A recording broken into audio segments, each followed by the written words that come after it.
Reverie! Oh no, I really hope the stream didn't just miss that. I think it might have. Oh I'm. no. The internet kind of pooped itself for 30 seconds again. Oh God no. dang it, Comcast. I'm sorry, friends. I'm so very sorry. Because that was some beautiful thresh right there. Yeah, Kez's thrush was so on point. I was super excited, and then I noticed there was nothing going on in the background. I heard no voices, so like, oh, In, you gotta be kidding me. in about 40 seconds or so, maybe 30 seconds, I think he threw a total of 5 or 6 hooks, and every single one connected. Managed to save his own life, finish off a kill. Even a flash hook landed. I don't know how far back the internet cut out in that particular play. It was a gorgeous thing of beauty, and I'm very sorry you guys didn't get to see it, but it did indeed happen. And NYU is 20 minutes into a game where they're almost still holding 5 times the number of kills of their opponent. Another beautiful dodge from the nick of time. Like, I've got to give credit to the guy. He knows how to dodge skill shots, but there's just so many being thrown at him. You can't dodge quite that many. Unfortunately, Malal getting really aggressive to finish off Nick of Time does end up going down. I think Bebe Rexai really needs to be on a champ where he can impact the early game a lot more.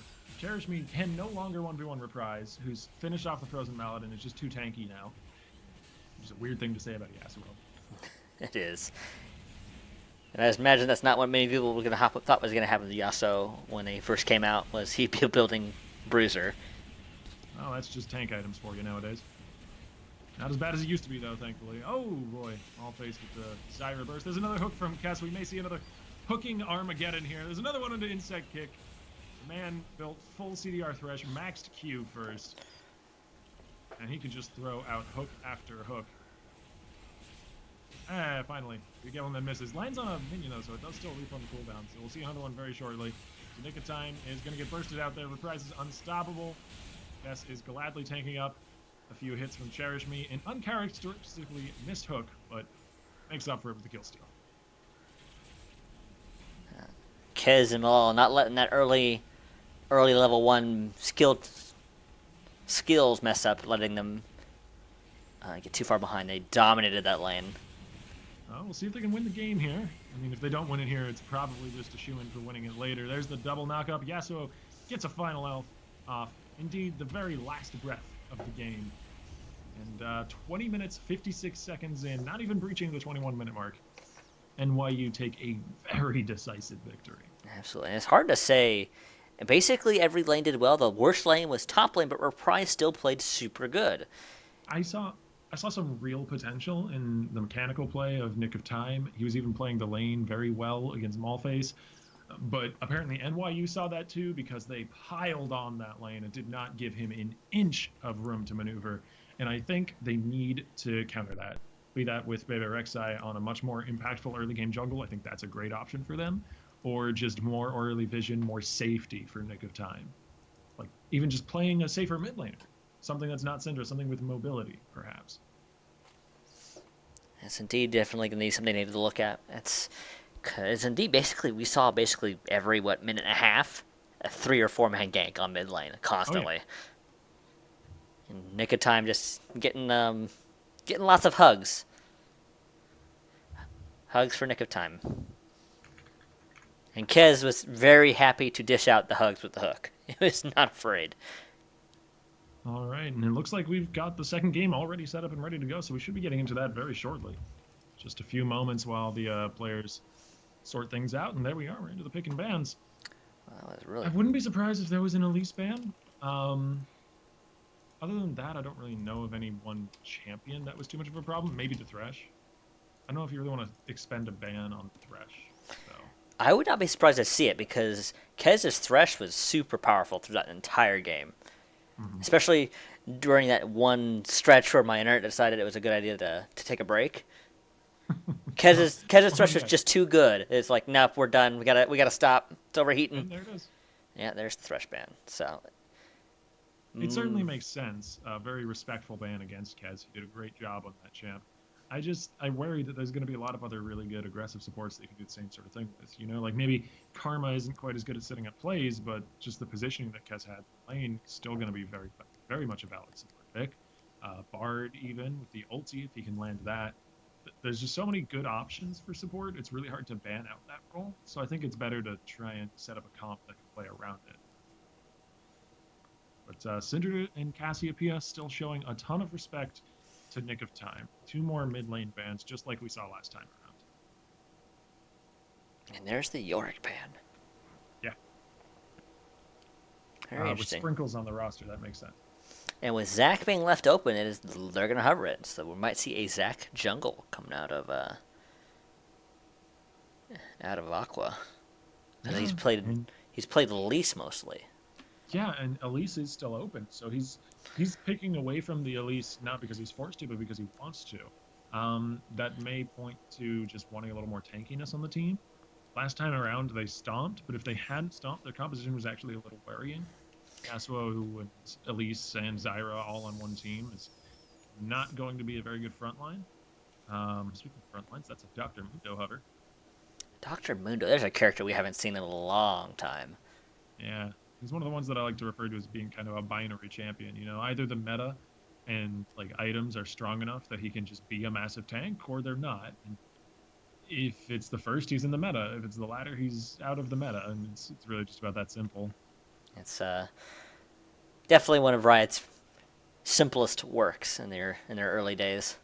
Yeah, That's it sure. doesn't necessarily mean it's bad. Like having sort of on-off switch champions like that in the game gates other champions that are much more mobile and tricky and stuff. Absolutely. Like there's no dodging away from Vladimir's Q, for instance. And champions like Callista need to be countered by things like Alistair or Vladimir or something that can just point at them and do damage to them. Absolutely, because if every character was skill shot based, Callisto would be practically picked and banned in every game. Even with some of the nerfs she's had.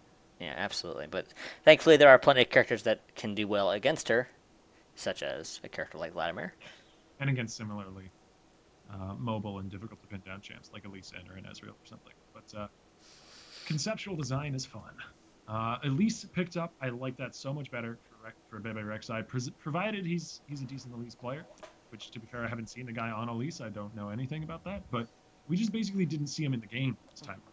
Yeah, so I'm not saying his Olaf play was really bad or anything. Honestly, he did fine a few times we saw him participate. But he was just never participating because he wasn't able to. Olaf does not gank early and often. So we did see him gank a couple times in bot lane, but the second gank just didn't go well. He kind of got he got demolished by the level of damage being outputted by Malala and Kez. God, how can I forget Kez's name when he did so well? Come on. But speaking of Kez, he does go with the Karma pick. I think that's the first champion we saw him on tonight. He did quite well on it. He's another aggressive support. He can make some plays with that. A little bit harder to make some of the plays since the CC isn't hard CC that's easy to follow up on, but makes up for that with more defensiveness and mobility. Absolutely. We're seeing Malphite. Yeah. Oh, it is indeed a bard. We're also seeing Jinx, a Jinx Karma. And wow, that's a really quick Nautilus lock in.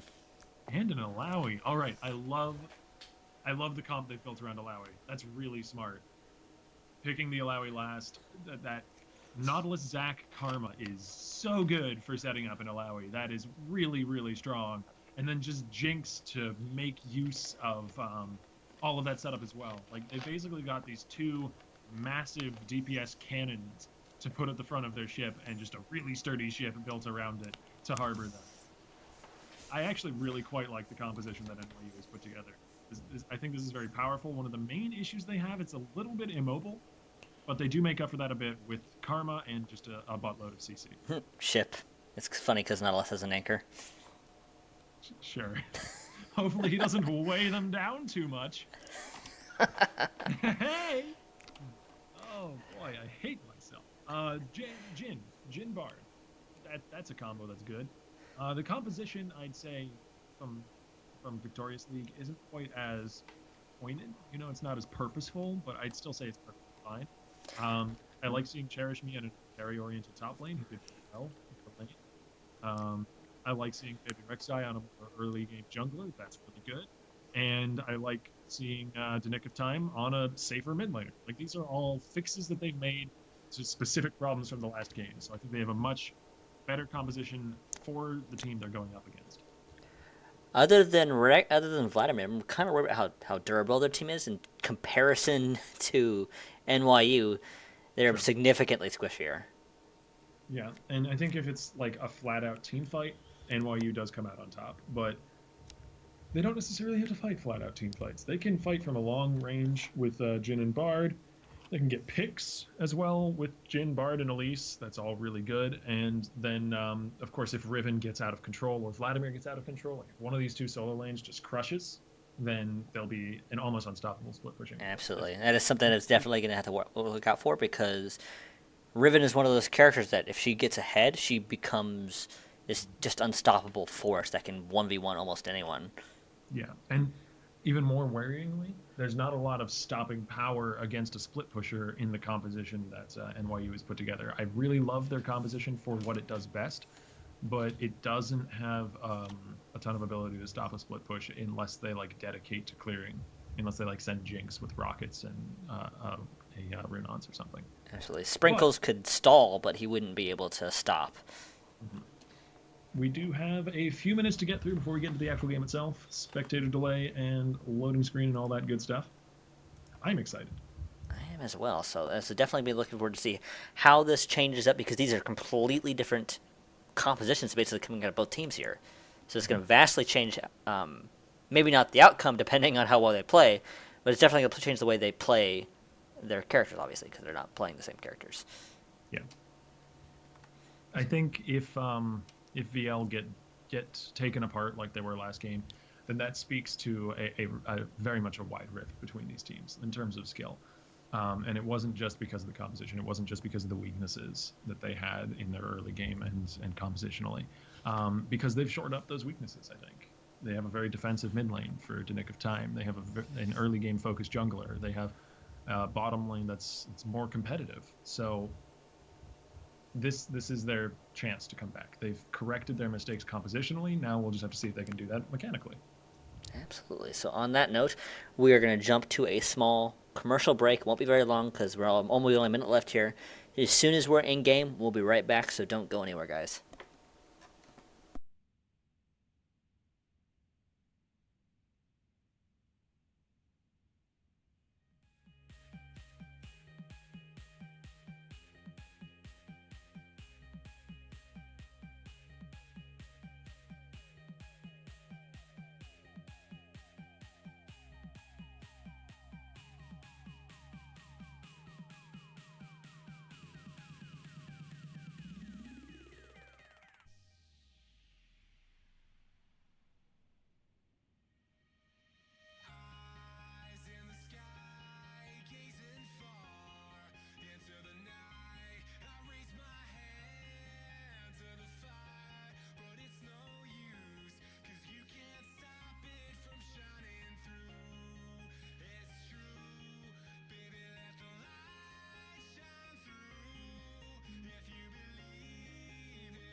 We're back.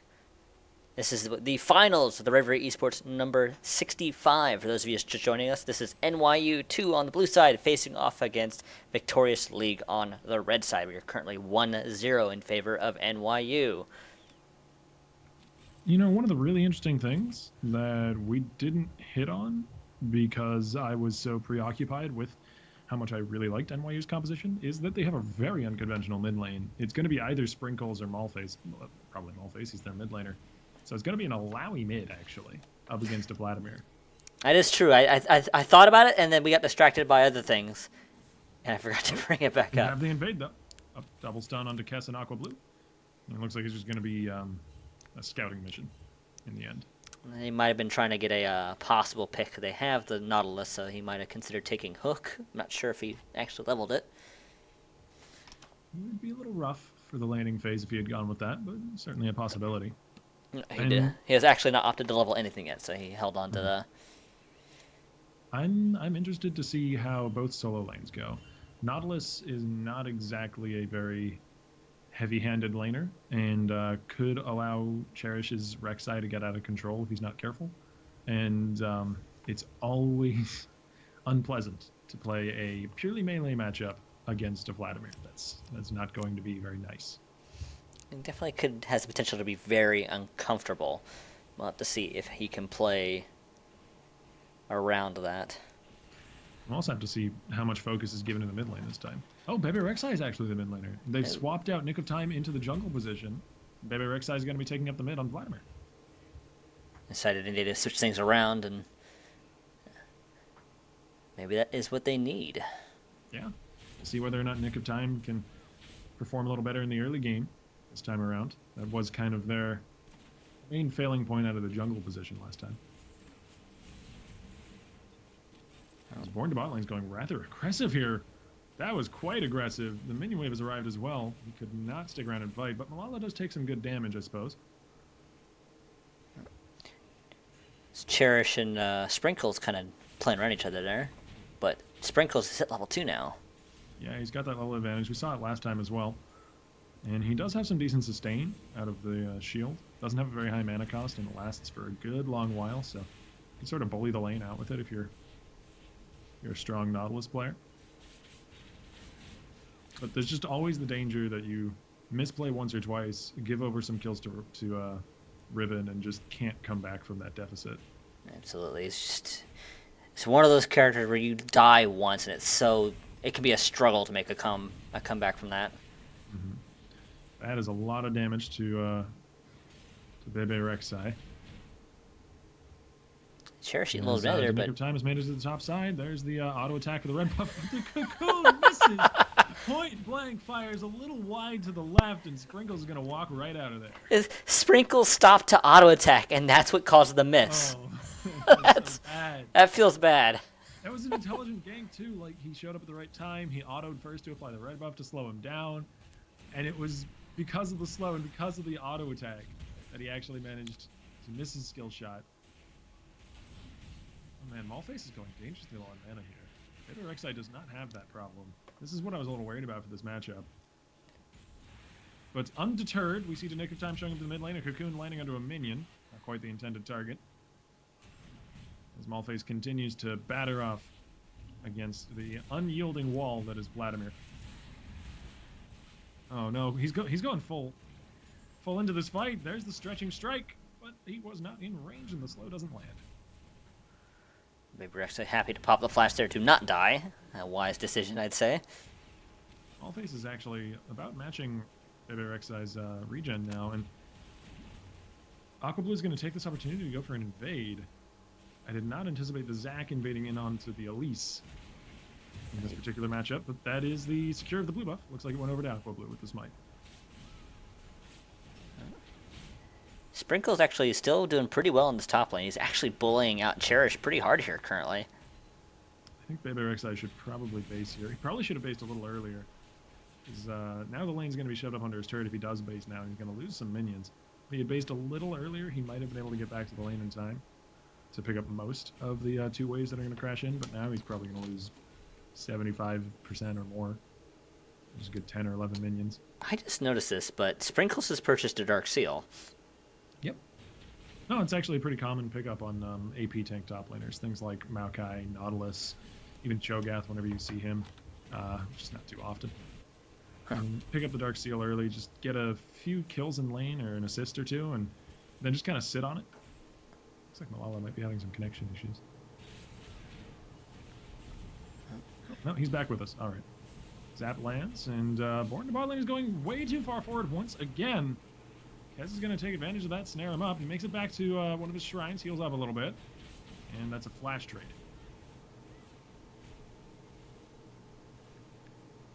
Alright, so it's going to be both Born to Bot and Instant Kick backing. They're taking a little beating again in that bottom lane. Yeah, and once again, we're going to see an unfortunate back timing for the side of VL players, as they're going to lose out on quite a few minions there. Same thing recently happened to Bebe Rek'Sai. As Sprinkles actually has to flash away. Did not respect the teleporting in Riven, and that's First Blood going to Cherish Me, the perfect target. Recipient, absolutely. So now Sprinkles, despite the CS lead, is still going to have to be extremely careful. Ooh, Malphite does not land the test of faith, and Bebe Rek'Sai takes that open. Going to do quite a bit of damage to the Hemoplague. Doesn't quite land the kill, but he does push Malphite out of the lane. And he's going to look to make up the CS deficit. Actually, Malphite might stick around. He's got Zac waiting in the wings. Nick of Time is here, though, too. Both junglers are going to collide here in the jungle. Aqua Blue finding Nick of Time around the wrong corner and actually out-damaging him here in the early game. There's the repel over to the Scuttle Crab, and Aqua Blue smites a spider on the way out. That'll show him. Take his little spiders. Show him you mean business. Sends a message. Absolutely. At least like, no, my little spiders. Malphite definitely considering backing here. He is super low. He just doesn't want to give up this CS lead, though. Yeah, he's going to stop basing once again, go after those melees. This is maybe an overextension, but he's actually doing some great damage to Bebe Rek'Sai. There's the slow from the Test of Fate. Test of Spirit, pardon me. Meanwhile, Malala going aggressive here on the bottom side. Kess is going to land a good slow, follow that up with a snare on the Born to Bot lane. There's the Chompers, and this is a dangerous combo. Malala gets himself the kill. The exhaust immediately dropped into the Jhin. They may dive into the turret, but the zap landing onto a minion dissuades them from going any further. The Insect Kick gets out of there with his life, or perhaps not. There's a Mega Rocket followed up by a mini one. Insect Kick has to burn the heal. Nice reaction time to do so, but still Summoner down. Absolutely. We only saw it for half a second, so we didn't get a chance to really mention it, but Cherish found Aqua in the jungle trying to take that red buff, I think. And Cherish popped his ult trying to get the kill on Aqua, and Aqua managed to use the elastic slingshot to jump over the wall into the Baron Pit and escape. Boo. So without that ult, Cherish is going to have a little harder time punishing Sprinkles earlier for his earlier mistake. Yeah, punishing Sprinkles. They may have an opening to do that right now. The Nick of Time was a little bit focused on that Crook camp. I think they may have been able to go over and interrupt him doing the pink ward and maybe have gotten an opening for a kill, but they're still going to be going in for this nonetheless. Sprinkles playing up in the lane as is his want. There's the Nautilus ult getting a knock-up onto both of his offenders, and actually he's doing some great damage to Nick of Time here, but he's losing his health at a rapid rate, and he hits that 0 mark, giving Cherish me another kill. Cherish able to use AoE to clear out those minions that were helping. That was a great bard stun. Malala may now feel the pain. They're one auto away from that final big crit, but he drops it onto Kess. As Malala turns around to do some damage. There's the heal. Kess gets stunned up against the wall, though, but Zac is here in time, and Kess flashes away. Malala gets himself a kill in a turnaround for NYU, and Aqua Blue picks up the other. Aqua Blue there to save the day. Kess was extremely dangerous position there when it was able to not die. Yeah, those are some great stuns from Born to bot lane, but there just wasn't enough damage follow-up. And now, speaking of damage, Malphite has some, and he's giving it to Rek'Sai. He's overstocked. He's just giving it away in mid lane. I can't hold all this damage. I gotta share it. And it really sucks for Rek'Sai that he dropped the Hemoplague at the very end there. It's a very unfortunate set of circumstances. He's actually getting out CS pretty heavily now. Mm-hmm. A lot of it stems from those earlier trades. He had that unfortunate back timing earlier on, lost a CS lead, lost an item lead. He had some good harass on the Malphite for a few minutes after that, but it's just really difficult to keep an Alawi down. Absolutely, and Sprinkles and Cherish going at it again. No, Sprinkles now has that Bambi Center working on. Man. Born to bot lane went way too aggressive with that magical journey. He has to burn a flash. May still die. There's no turret here for him to run back to. Stretching strike, elastic slingshot, anything really lands, and Malala is on a killing spree. What happened to Cherish Me's health? Last time we looked top lane, he had like most of it. And now he doesn't have, well, most of it anymore. It's not a good turn of events for him. Sprinkles apparently is doing a decent amount of damage with that Corrupting Potion and the Bemian Cinder. So yeah. And the Dark Seal. I mean, a little bit of AP goes a long way. Malphite dropping the ulti. Bebe Rexai immediately trying to back out of there, but he still takes damage from the Spirit even while in cool form. For those of you perhaps unaware of that, and Nick of Time cannot handle that. Malphite really is overstocked on damage right now. Nick of Time's like, I got this, and he's like, no, I don't get this. I don't think I ever had this. Mistakes were made. I have revised my position. And once again, the mid lane is the focus. Regardless of whatever player they're playing against in the mid lane, NYU seems more than happy to put pressure on it. Absolutely. Sprinkle's trying to get Cherish there, but it is a character that can be pretty hard to lock down. Yeah. Cherish Me seems to be pretty darn good at just playing a safe lane as Riven. But the amount of safety he's had to play that lane with means that he's actually at a bit of a deficit, about 20 CS back, which is pretty darn significant for 11.5 minutes in. So his 2 kills are kind of deceptive, as if we look at the total gold here, Nautilus is actually ahead by about 100. Absolutely. Baby Rick's forced to pop the pool, but... Oh. It's done from Born to bot lane. That's going to be followed up, actually. A little bit of miscommunication there. The first bullet flies through a golden Malala. Aquablue gets chunked decently low, but Baby Rexai gets chunked much faster. And Aquablue makes it out of there even without losing Cell Division. Oh, there it is. Cell Division popped by the snipe. And Tech managed to get that last little bit of a long-range hit there to pop that. See if Cherish Me can make any big plays here. He's flashing in. There's the double stun off the key strike, but Malala flashes away after the stun. The Nick of Time is coming in. A little bit of redemption for his poor early game, perhaps, but it's a double kill for the Nautilus and 1 for the Jinx. And that is NYU taking home a decisive ace 12 minutes into the game. Absolutely. They have, it's pretty convincing to say they have full control of the game here. They haven't even bothered to go for Dragon yet. Now they're working on the inhibitor turret. Yeah, and this is a dissection if I've ever seen one. NYU is picking apart their opposition here. And that's an inhibitor down before we hit 15. That's going to be... Super Minions at this early are going to be extremely difficult to deal with. Yeah, I mean, that's a sad reality. And VL are going to have to face it, and face it pretty soon. The Super Minions won't be roaming their way down the mid lane pretty quickly. Wow, Malphite is just doing absurd damage. He's gone just the full out damage Alawi build. I think he's going for an Infinity Edge, perhaps? Except, no, I think those ingredients do build into a Death's Dance, which is a really core item for Alawi, so that's likely his route. Does it build on a BF sword now? I don't... The pickaxe and the 2 longswords do. He might have just gone BF sword because it's a ton of damage. That was his first item, so maybe he just like, I'm going to build all the damage. Yeah. Honestly, he has a lot of leisure, a lot of room to work with his build right now. Because he's quite a bit ahead. Definitely. There's that Death's Dance we were talking about, so he has that now. So I'm still kind of curious to see what he's going to build that BF sword into. It just makes Alawi such a sustained tank monster. Because you already heal a large, almost absurd amount off of landing Qs on champions. Landing tentacles on champions, as you say. The Q is a way to land a tentacle, but any tentacle hit. And then you heal off the damage that it's doing again with Death's Dance. So you double dip in healing. She's just one of those. It's always... I always forget how much damage Alawi does because we don't see her very frequently. Because she does have her fair share of weaknesses, but when we do see her, and it's played well, it's just shocking because, like we saw earlier when Nick of Time tried to gank the mid lane, 2 tentacles just murdered Nick of Time. He was forced to flash out. And Alawi thrives when the enemies come to her. When people try to fight the Alawi is when the Alawi does best. And she's also just got a great composition. I think I mentioned it during pick bans. This is a brilliant composition to keep an Alawi relevant and useful. Even if they weren't so far ahead, I think they still would be doing just fine. There's a snipe from Malala, the Super Mega Death Rocket. The Super Mega Death Rocket and doesn't have quite the same ring. Finds a kill. There's a hook onto Born to bot lane, and I don't think there's any way out of this for him. Wow, that is cool! That is a very interesting animation. That That was a really neat time for the Bard ult to land, but Malphase still gets the kill. I think a tentacle found its way to those Nexus turrets. Yeah, it's right there. There's the culprit, right next to Bard's corpse.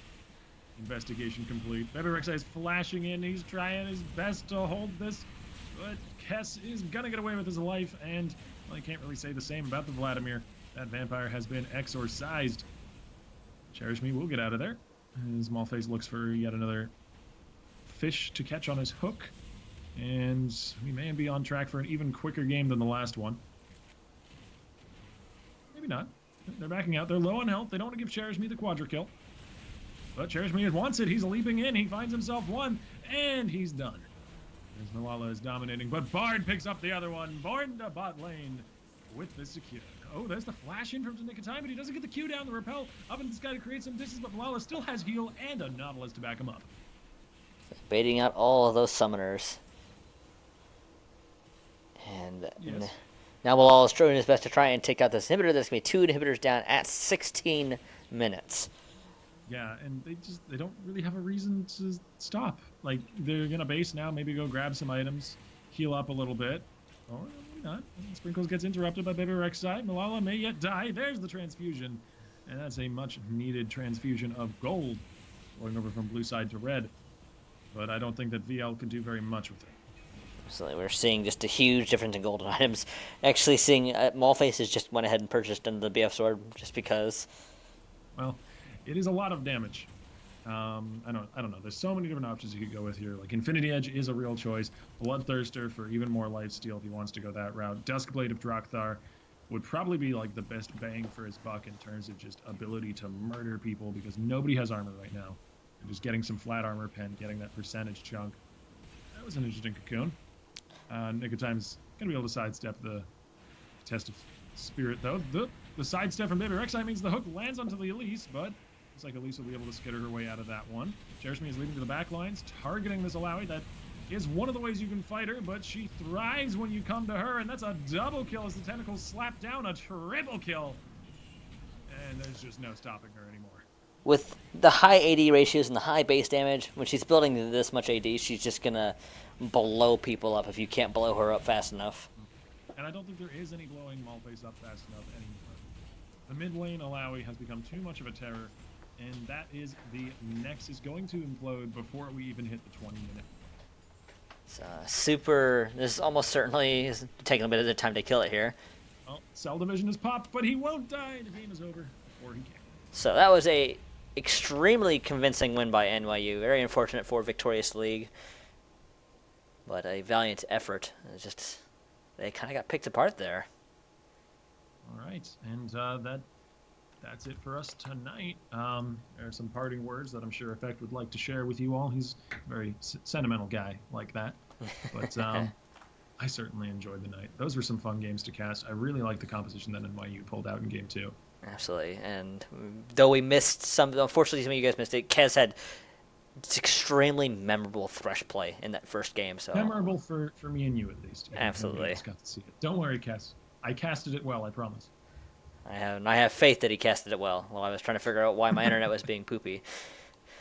So on that note, we are going to be ending the evening. Congratulations to NYU. Their prize is going to be that basically they get a free slot into the buy-in tournament at the end of the month. So keep your eyes out for that.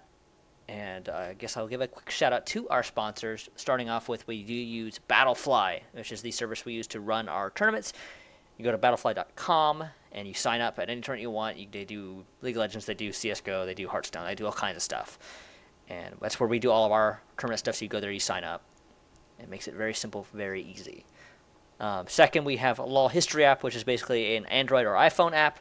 That is a League of Legends summoner tool. You can look up summoners just like you could on LoLKing or na.opb.gg.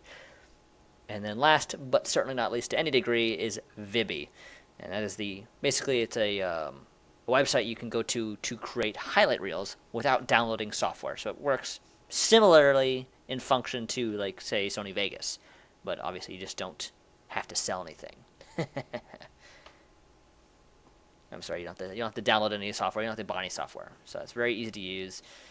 And that's going to be it. So hopefully you guys enjoyed it. I'm sorry for a couple of connection issues I had. My internet is being inconsistent lately. And hopefully we can get those errors solved out before next week. And on that note, that's going to be it. Good night, guys. We'll see you next week. Good night, everybody.